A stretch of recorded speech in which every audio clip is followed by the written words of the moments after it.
bienvenue pour un nouvel épisode de Ninou on Air sur votre chaîne YouTube ainsi que sur vos réseaux sociaux. Tàccu leen seen bopp s'il vous plaît. Wouhou! Thank you. Épisode bi ça va être une tuerie. Bon, vous le savez, souvent j'amène des gens ici, il y a des gens j'aime, il y a des gens j'aime pas. Mais les j'aime. Pourquoi j'aime? Parce que onde positive là. Non, je rigole. Même les gens que j'aime pas, je les aime bien. Mais kii moom ndaanaan la. Straight out of Topla. Il vous l'a fait depuis 2014. Hein? Il fait partie des figures emblématiques du hip-hop. Il fait partie aussi de ñi nga xamante ñoo bokk ni que moo bugaat hip-hop. Vraiment, hip-hop sénégalais bokk de Fom Galsen. Aujourd'hui, il est dans l'entrepreneuriat, il est dans la musique. Et peut-être même il sera acteur de I don't know parce qu'il est super méga talentueux. Give it up for Elzo Jamdong. Mais quelle présentation! Mais oui, tu as encore de la chance. C'était pas le nombre de vues que tu as eu sur YouTube. Yo yëpp defuma ko. Grave. Parce que dama bëgg aussi, je veux que tu restes humble. Dama bëgg nga humble. Est-ce que xam nga? Mais Elzo. Kii torop. Est-ce que xam ngeen ni Elzo, je vais vous dire ah. Elzo dafa ñëw. woo ma waaye Ninou may ñëw mais dama xiif Ninou il faut que ma lekk. il a waaw dëgg la c'est la vérité. Elzo daal il avait un plat comme ça Elzo daal dafa jékki-jékki noppam ba fekk ko si benn koñ. filmé naa ko il était en train de manger non xiif du bokk. non maa ngi épicerie fine. yes quiche au thon bi ma lekk léegi. non c'est une tuerie. waaw àdduna bi war nañ ñëw. non yow il faut ngeen ñëw fii di merci l'épicerie fine. Aurélie et Diarra ils se sont trop bien occupés de toi. elles sont bien occupées de moi merci. bravo les filles. Bon Elzo. album bi génn na. yes. J'étais à la présentation. Merci beaucoup d'avoir fait confiance à moi. It means a lot to me. Merci je suis très content que yow yaa def présentation. Merci. Franchement, je voulais te dire que j'ai rarement vu une présentation d'album aussi émouvante, aussi bien faite, aussi bien pensée. On rappelle que c'était au Grand Théâtre. On était tous dans une salle. On avait des casques. Je me suis dit, mais quand tu m'as dit ça, j'ai dit, est-ce que les gars vont comprendre? Mais yo, comment tu l'as fait? Les lumières, nga fay yëpp. En fait, on a encore plus ressenti ça. Ton idée, l'idée venait de qui? Ce team bi ñoom Amadou wala? waaw team bi Amadou, Yann, Absa. Parce que quand on était en tournée di nekk di job ci album bi, on se disait que xam nañ ne album bi c'est un voyage. Ouais. C'est un voyage aussi bien dans le Sénégal, mais c'est un voyage dans le temps. Parce qu'il y a un son qui s'appelle 1960, je parle de l'histoire politique du Sénégal. Oui. Il n'y a pas que li ma def biir Sénégal, am na son yoo xamante ne j'ai fait ça entre Paris et Dakar et tout. Et on se disait ñun ñi ngi nekk di wër Sénégal ak suñu van bi nii. Van bi moo dina bokk ci DAO album bi c'est sûr. Oui. Et noonu la ñuy wax ba dem ba gis ne que non en fait il nous faut pour la version physique de l'album. Ce sera un passeport. Et dès qu'on a eu l'idée, on était comme des fous, on tient un truc. Ouais. Et pour la release party, c'était évident que voyage la woon. Donc, nous sommes jusqu'au bout du délire, nous avons des hôtesses. Oui. Au début, on voulait faire ça même dans un avion, carrément. Oui. Après, c'était assez compliqué de yóbbu nit ñi ba ay jazz. Waaw. Ak yooyu pour def benn listening party. On s'est dit qu'on va trouver un endroit boo xam ne mën nañ ko décorer comme ambiance avion. Waaw, c'est vrai. Et la salle du Grand Théâtre là, c'était l'idéal pour ça. Ouais. Et on est allé à fond dans l'idée. Mais jazz aurait été dope, mais c'est vrai qu'après logistique bi, décembre bi, le embouteillage ça allait être compliqué. Voilà, exactement. Mais l'album, en fait, il y a eu le PCA du Grand Théâtre, Kilifeu qui était là-bas, le secrétaire général de la culture aussi est venu. Il y avait, en fait, au-delà de l'aspect protocole, on sentait que les gens étaient là pour écouter ce que tu faisais parce que on devait nous sentir respect pour yo. Quand tu as vu tous ces gens, ñu teew, plus ceux qui sont featuring, on va en parler, c'est album bi. Comment on les appelle, les grands, ñoom Awadi, Dogiti, xam nga ñu ñëw. Quand tu as vu ça, nga toog ñëw ak sa mbubu bi, sa ma ne ko sa bleu de Tambacounda.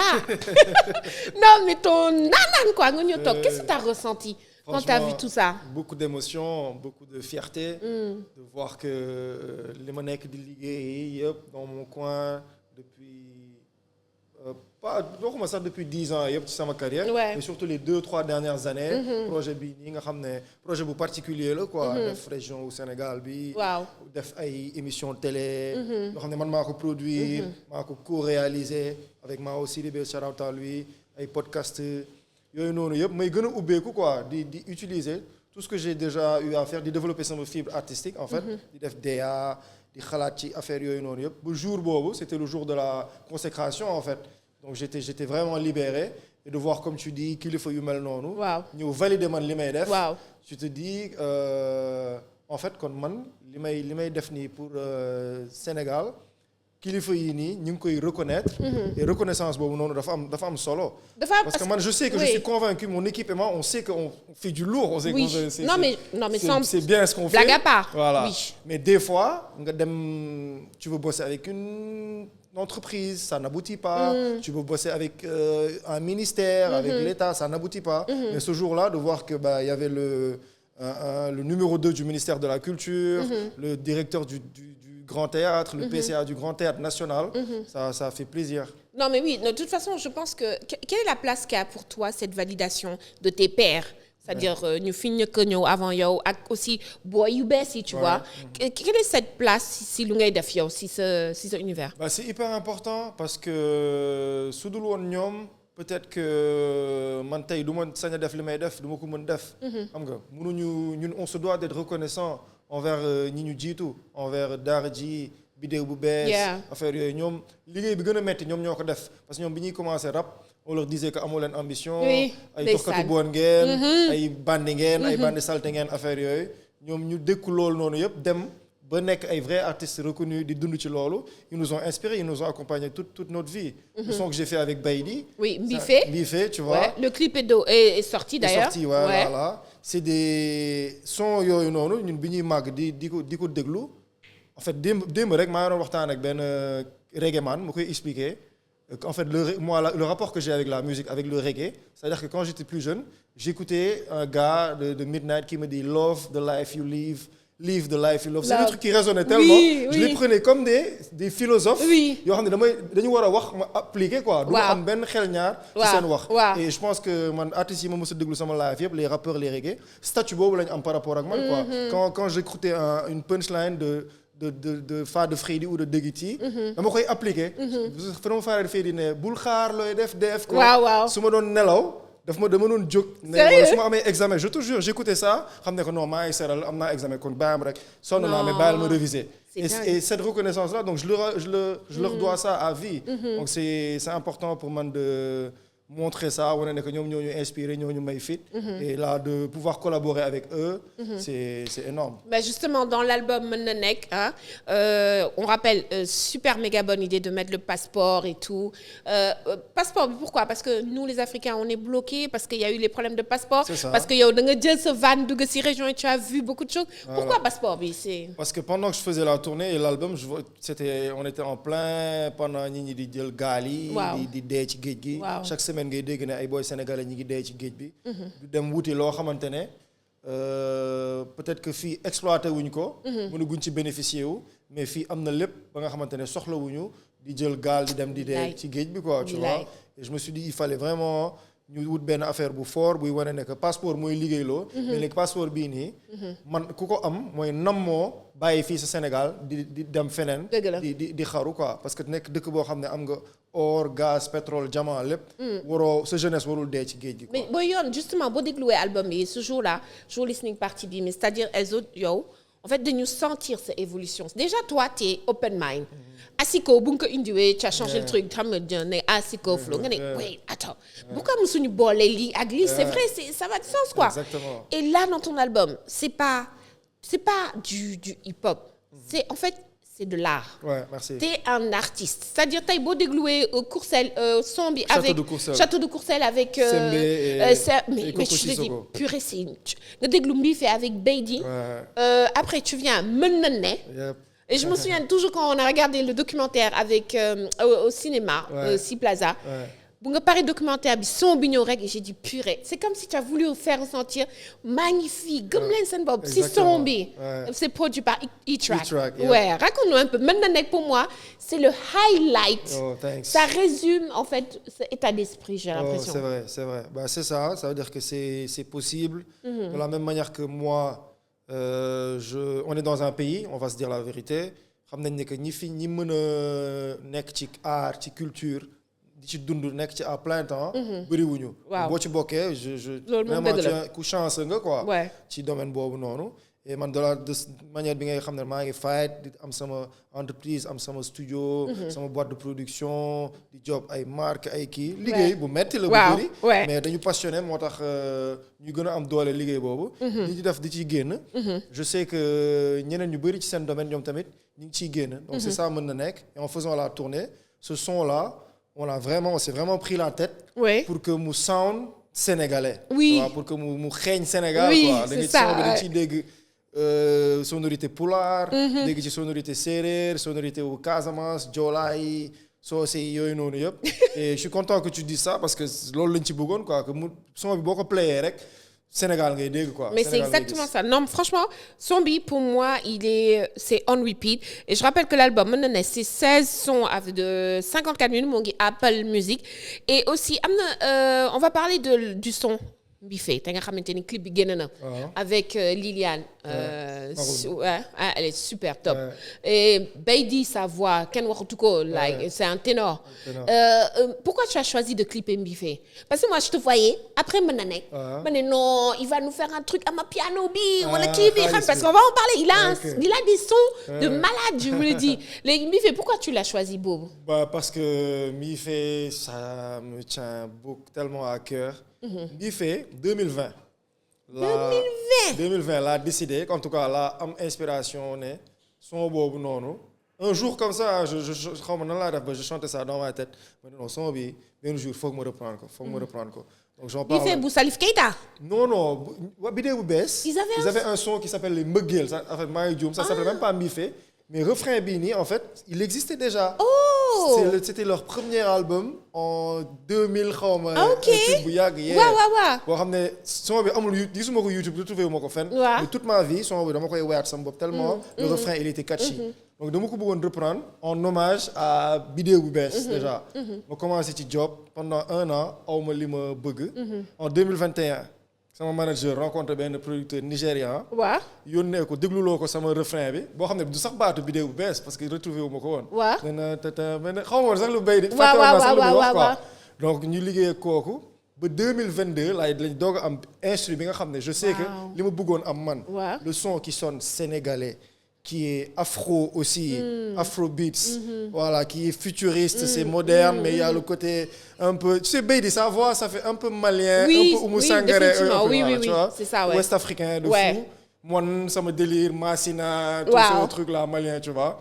Ba ñu am instru bi, ma ne dama koy def tout seul, en hommage, ba après ma def ko tout seul, ba pare ma ne non lii mënu ma ko génne te dégluloo ma ko ñoom waa vidéo bees quoi ma leen di bett ma ne non bàyyil ma dégluloo leen ko et ni bi ma xalaatee demee bay laaj seen contact pour am contact ak ñoom dégluloo leen ko et tout laa ne sax non you know what li doon gën a nice sax mooy Beydi ci boppam ñëw mayaat ma refrain bi donc j'appréhendais un peu quoi est-ce qu'il va aimer est-ce qu'il aime ce que je fais est-ce que tout ça je pense Waydi laa woo laaj ko numéro Beydi tout ça mu jox ma ko ma woo ko mu ne ma non bro yow sama rappeur nga loo bëgg rek. non billaay non donc on a fait le son depuis 2022. c'est dingue. Voilà 2022 la situation politique au Sénégal. L'album devait sortir depuis 2 ans en fait. oui tu vois c'est ça ouais. donc ñu repousser noonu ba li yàlla di def la 2024 la doog a génn donc son la boo xamante ne depuis 4 ans mi fii ma yàkkamti mu génn.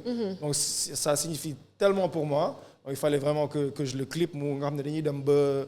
mu concret quoi projet Mbife daal nekk loo xam ne li ñu ci war a def yëpp def nañ ko ci. non mais j'ai vu le clip est très beau et shout out à Sadik Def je pense c'est lui qui a fait ça et en parlant de clip man moom tey dama ne woon tey dama lay ñëw biif ak yow parce que am na benn clip ce son yëpp yoo xamante ni tu l'as jamais fait ça me fait tellement mal je me dis c'est jamais trop tard et je t'en avais parlé jàngal ma napp wax nga dëgg il faut nga clip ko gis nga c'est tellement intemporel ce son boobu ba léegi c'est-à-dire quand on écoute ce son boobu jàngal ma napp et qu'on voit talibé yi et que lu nga ciy wax si biir mooy siiru maañeeg ak kii mais amoon na période où c'était difficile il y avait beaucoup de violence côté boobu et je me suis dit mais Elzo clip boobu il faut nga génne ko en fait même nga maye ko sax noonu est-ce que xam nga non dëgg la merci est-ce que c'est la première fois que ñu la koy wax wala am na ñu la koy wax c'est pas la première fois man mii sax il y a ay 2 ans fekk son bi génnoon na depuis. le texte est magnifique 3 ans maa ngi doon wax ne que lii foog mu am visuel.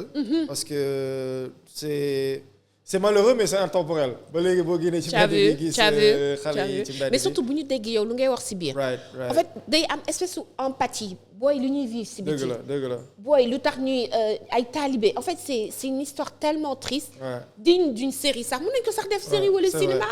donc lu nga wax noonu pour moi je me suis toujours dit c'est dommage que def ko clip que gars yi que mu des fenn. waaw léegi dama lay ñaan. soo toogee 1 an. clip ma ko.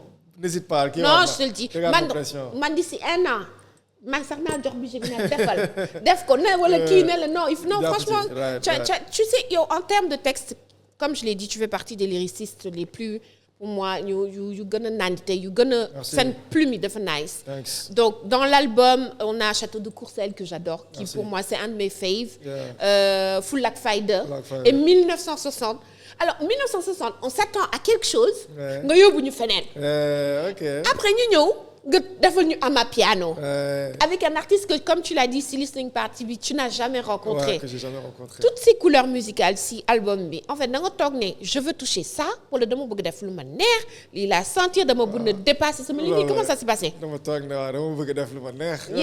It's all about that. li nga sentir lu jóge ci xol rek mooy dem ci xol. Et moi c'est comme ça que j'ai toujours fonctionné. J'écoute beaucoup d'Amapiano mon manager surkiffe ça il produit lui aussi des artistes. yu nekk foofu sax yoo xam ne même moom comme ni ma joobee ak kii musu leen gis. et daf may ci jàmm lu bëri. et je voulais vraiment que mu am ci album bi parce que autant album bi c'est dédié au Sénégal. Il faut aussi man ki ma doon ubbeeku. passeport la donc passeport la foog ñu tukki quoi voilà. Et je voulais que mu am touche boobu noonu. J'aime beaucoup leur musique. Je trouve que dafa nduroo gis nga Asiko Flow bi nga wax sax. Je trouve que Amapiano bi ak Asiko bi.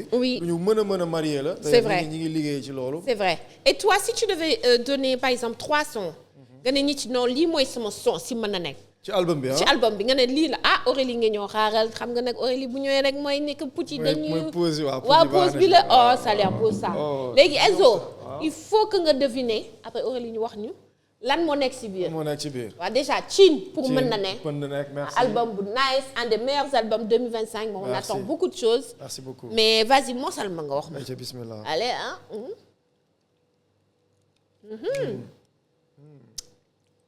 Aurélie tey fu nga génnee am na fiem. yow xam nga ko wala yow tamit xamoo yow xam nga. man xam naa. gis naa ci. waxal benn gis naa ci Moringa amu ci. Moringa dafa vert. non vertul mais. éliminé. gu amul Moringa du tout. amul. xaaral dina ñëw. am na benn fruitant booy te maire yi doon ko jaay. bu vert si table bi non. bu ban couleur nga wax. marron. bu marron. waay kii moo yàgg. Oul du vert. Oul dafa jaune. Oul dafa jaune. waaw dafa jaune pardon. Sidem. presque. Solom. non. jus de solom la nii. non solom ak passion. bii mooy teeru baay soogi. gis nga teeru baay soogi nga ma jox. waaw bii yow la bii yow la. merci. dédicace émission africaine la xam nga ay fans lañu. oh ça fait plaisir. donc franchement bii mooy teeru baay soogi. et justement en parlant de xam nga album bi je t'ai dit tout à l'heure quels sont les 3 sons yoo xam te ni wala 4 yi nga ne gars yi non déglu leen ça ce sont mes faves c'est mes chouchous. si je devais choisir. ouais. ce serait Mbifé. Full ak Fayda. Xaalis mooy Amapiano bi. Xaalis mooy wax nii waaw. ak 1960. 1960 moi c'est son préféré. C'est ton son préféré toi. non moi c'est Château de Courcelles. Château de Courcelles man ban moi je l'ai écouté man ci yëpp est-ce que du Mbifé. kii da nga bëgg loo fàtte nga yow la foo dem mariage yow la desa mekk mettoo ak ba te fekk teet dent mett may doom pourtant wax naa fi ay kenn waruma bëgg de waaw mais loolu say sal dur kenn doo gis bu xale yu góor yi pour nax xale yu jigéen dañ leen di ne yow yaay doon ku sama yaayu doom doon ku jur samay doom xoolal rek xale bu jigéen jour après la première fois le premier jour là on a atterri à Saint-Louis. Le premier jour de la tournée mën na nekk hôtel bi ñu fanaan.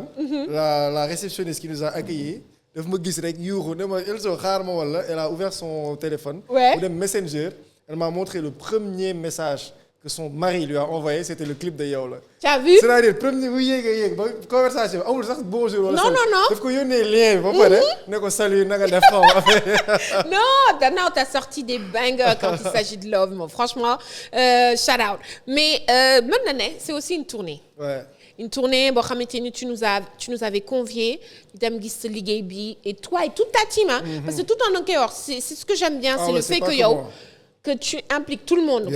Tu essaies pas de ramener la lumière seulement sur toi. Non. Parce que tu as tourné 14 régions dans le cadre pour entrepreneuriat. C'est ça. Et maintenant, le tout donne pour montrer aux jeunes que sur le oui, c'est difficile. Est-ce que tu peux nous résumer l'émotion que tu as tournée? Parce que tu as des bus, des élèves, des podcasts. Qu'est-ce que tu ressens? J'ai beaucoup appris du Sénégal. J'étais jamais allé, par exemple, à Kédougou. J'ai découvert la culture Bassari, les Bédik. Bédik, c'est ethnie le bois, mais oui. Et Konyagi. Wow. Et genre affaire, il y a des filles Sénégal. Les gens qui livrent. Ah, tu vois. Ouais. Mais gis ne que ñom ñi dund ñi biir Sénégal ci territoire bi mais di dund benen réalité et qui sont souvent oubliés. Oui. Xam nga jangal na ma lool nonu yépp. Et à côté de ça, dans la même région à Kédougou, je vois qu'il y a beaucoup d'or.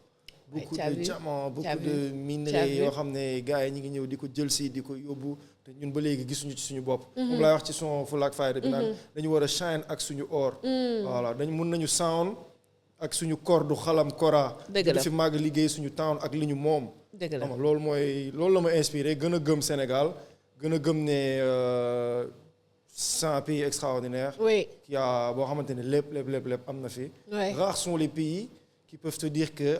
Le Sénégal. C'est dommage, hein? Sincèrement. C'est dommage parce que, en fait, ce que tu fais là, normalement, après Bruno, tu as expliqué que normalement, tu ne devrais même pas être le seul à le faire. Exactement. Tu Dougou. Ouais. Tu vois, Dougou, si région. En plus, vous êtes tellement appréciés, les artistes. Ouais. Et j'ai l'impression qu'ils sont trop concentrés sur Dakar. Ouais. Ils vous donnent beaucoup d'inspiration, de motivation, d'espoir. Boy, que ces régions. Ils se disent que, ah ouais, voilà, on nous considère. Ah, quelques paroles dites bien peuvent changer la vie de quelqu'un, mais yo, nous c'est extraordinaire. 14 régions, tu as fait un an. Ouais. Un an et demi. Ouais. Est-ce qu'il y a un moment où tu as déprimé ou tu as dit purée? Non, jamais. Jamais. Ça nous manque tellement. Sérieux? Ouais, parce que tu vas le refaire? Des liens forts se sont créés durant cette tournée. De fortes amitiés, des entreprises se sont créées. Parce que moi, j'ai fait appel à Loïc, mon monsieur de le drone. Wow. Absa, mon monsieur de communication digitale. Wow. E-track, moi, de musique. Ni mon monsieur liggéeyal yépp ci clip, ci concert, ci DA, c'est pas ci stylisme. Nepp la bolé, def ben dream team. Et ñom seen bop ñoo xamné xamanté wuñu won à travers tournée bi lañ xamanté. Am ñoo xamanté né ay liens tay créé wu na ci. Ay entreprises créé wu na ci. Tu vois. C'est bien ça. Et surtout, woné né que aussi à travers mon média, qu'il y a des centres de formation professionnelle dans les régions qui reculent yooyu noonu may wax ay Kédougou ay Tamba. yoo xam ne waa Kédougou waa Tamba il a fallu que Elzo Jamdong ñëw ba foofu. wane ko ci sama émission wane ko sama Instagram pour ñu gis ne ñoom ndekete seen biir région am na centre de formation. bu ñu mën a jàngee ay métiers yoo xam ne duñu fay dara. c'est gratuit. C'est dingue. Donc loolu état bi mu ngi koy def mais. Là où le bas blesse, communication. Encore une fois. Cible bi du ko jot. Donc c'est pour ça que nous, on est des foofu lañ mën amee njëriñ quoi. Et ça, j'en suis fier de pouvoir être un vecteur de communication dans ce sens. Avant, on te disait beaucoup que dans Paris, tu vivais plus à Paris que Dakar. Maintenant, j'ai l'impression que tu es plus établi ici. Depuis, donc maintenant, tu repars plus. Depuis 3 ans. Ouais, là, tu restes. Ans, je suis là. Là, tu es tranquille. Ah ouais, je suis là. Alors, c'est quoi les projets maintenant que tu as sorti l'album? Est-ce que tu as le Topla Show, Bitomi Gagnon, Latte? Parce que franchement, Topla Show, c'est un festival. Quoi. Tu vois ce que je veux dire? C'est devenu un rendez-vous incontournable de la scène urbaine au Sénégal. Les radios sont mortes. Les télés sont mortes. Il n'y a plus rien. Ils n'ont plus où exprimer leur talent. Donc, quels sont tes projets que tu veux faire là 2025? Franchement, tu sais, Mondenek, c'est devenu une association. J'ai créé l'asso Mondenek. Ah, je savais pas. Pour info, ouais. C'est bien. J'en suis le président. Ok. Et cette année, moi, je me dis, j'ai 5 ou 6 événements phares. Pendant le Ramadan, on va distribuer des ndogou. Ça, je le fais depuis des années. Très bien. Tous les mois de mars, je fais un panel qui s'appelle Roy Chignom, avec que des femmes. Invité Nala. Ah, Daniel. Voilà, Bipa, invité. L'année dernière, j'avais invité Absa, dont j'ai parlé, qui est dans mon équipe. Binouche, en tant que DJ organisatrice d'événements. Et Mamou Dramé, c'est la journaliste qui est à Oui, la RTS, oui. qui a interviewé Macky Sall et tout. C'est une sister à moi. Et wane ñu mel ni yéen jigéen ñi nga xamante ne ñi ngi fii Sénégal. di entreprendre di def li liggéey. toogoo leen xaar ñaanoo leen kenn dara. non ñaan ay modèle ngeen. loolu la dafa important ci man. Parce que je fais toujours des sons par rapport à ça. C'est vrai, ça moom c'est vrai. J'ai fait des Roy ci moom. Oui, c'est vrai. Voilà. Je pense que donc je fais ça tous les mois de mars, ça s'appelle Roy ci ñoom. Ensuite, j'aimerais bien faire un concert de l'album Mën na nekk. Ah oui, voilà, defaguñ ko ba léegi. Dina am ni benn showcase ci mois de février bi, j'ai pas encore la date. Waaw. Un concert comme ça et le top là. Le top là. Le top là Ça revient. en décembre, ouais. Ça revient. En décembre. Alhamdoulilah. Il revient fort. Ah non, on a besoin de ça, tu sais. Parce qu'Instant B, en termes de culture urbaine, avec les JOJ qui arrivent et tout, Exactement. on a besoin de talents qui se montrent. Des scènes genre plateforme Yoyu, One Nation, Topla. Et je t'ai vu dans le podcast de Kals. Kals, mon gars. Nous sommes le usual suspect. Non, c'était bien. Je vois que tu essaies vraiment au maximum de donner de la force à tout le monde. Mais c'est ça. Et déjà, je voulais te remercier pour ça. Ben non, c'est moi qui te remercie. Humilité bi. dañ la soxla xam nga yaa ngi naan rajo yi tëj nañ. waaw yaa da nga dem rajo yi tëj. waay da nga bàyyi rajo yi tëj. moo tax da nga soxla li ngay def dañu soxla sincèrement li ngay def nii. def sa podcast. ñun ñëpp ku nekk li nga mën li ngay def. da nga war a continuer di ko def. Comme je disais tout à l'heure c'est vrai qu'on est au Sénégal. yombul les gens yi nga xamante ne li ñu bëgg dëgg-dëgg di ko def. mën nañ ko def à temps plein ak yooyu di ci génn mais.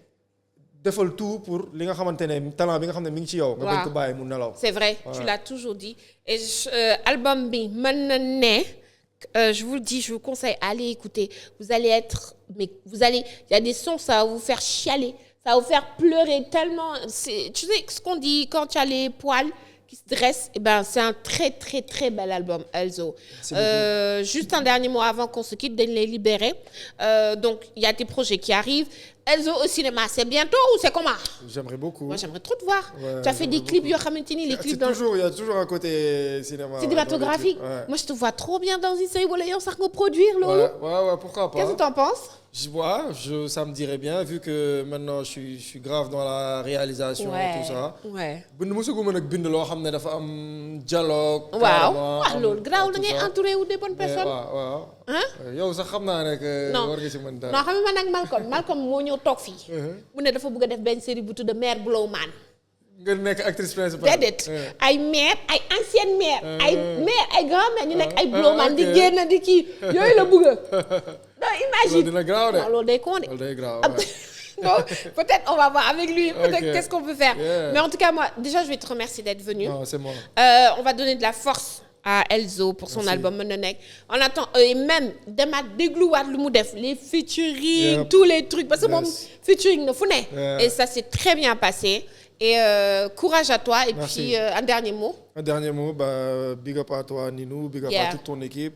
Yes. Je suis très content d'être là. Merci à toi. Gars, suivez sur les réseaux sociaux pour avoir les infos. Il y aura plein d'événements. J'ai oublié le truc, le Jamdong Forum. C'est quoi Jamdong Forum? Jamdong Forum, c'est un forum. Oui. C'est ce que tu avais animé la première fois au Grand Théâtre. Avec Awa Claudine et le tout. Le panel là qu'on avait fait, où il y avait des... Oui. On avait fait, voilà, il y avait toute l'équipe qui parlait des métiers autour de la musique. C'est vrai, voilà. C'est vrai. Parce que, comme tu le disais tout à l'heure, moi, toujours dans mes on parle d'industrie culturelle et créative. Oui. C'est pas que Ben Net. C'est les stylistes, c'est tout le monde. Et il y a une autre là. Parce que c'est ça qui a inspiré le projet Mën na nekk. Donc, quand on a fait ça, on a vu qu'il y avait plein de jeunes qui s'intéressaient à l'art et à la culture. Et xamuñu woon ne que il y a plein de métiers, régisseurs, ingénieurs du son, etc. Donc, il y a le Jamdong Forum aussi qu'on va faire en octobre, Inch'Allah. Ok. En tout cas, suivez-le sur les réseaux sociaux. Instagram, il poste pour tout le temps des choses. Xam naa ne doo TikTok parce que. Pourtant si hein. Il y a un TikTok. Pourtant maa ngi TikTok. Mais lay def foofu ay bêtises wala. Daan naa def ay bêtises au tout début, mais temps xaw naa sage. Rek léegi non mais suivez-le aussi et puis surtout sachez que toutes les infos qu'il vous a dites là, les événements qu'il va faire, boo leen ko toppee ni ngeen ci mun bokk. c'est des événements hyper méga ouverts c'est pas la peine ngeen di ñëw di complexer gars yi fekkee naa yu bëri donc tous les jeunes qui ont du talent qui ont des questions à se poser et tout elles sont toujours là pour répondre super méga accessible shout out à son équipe aussi ñoom Amadou ñoom Bayano Absa Loïc kii sama copain bi waaye yow comme sama copain bi waaye te muy ne nekk ak yow te sœuram nekk Zach tout le monde franchement et c'est ce qu'on appelle rallier l'utile à l'agréable c'est ce qu'il a fait album bi tuerie streamez-le achetez et allez suivre les concerts de Elzo so shout out à vous tous c'était moi on se donne rendez-vous pour un nouvel épisode. Salam sama gars yi, c'est Boy Elzo Jàmm Dong la suivez Ninou R sur tous les réseaux she's the best Jàmm Dong la.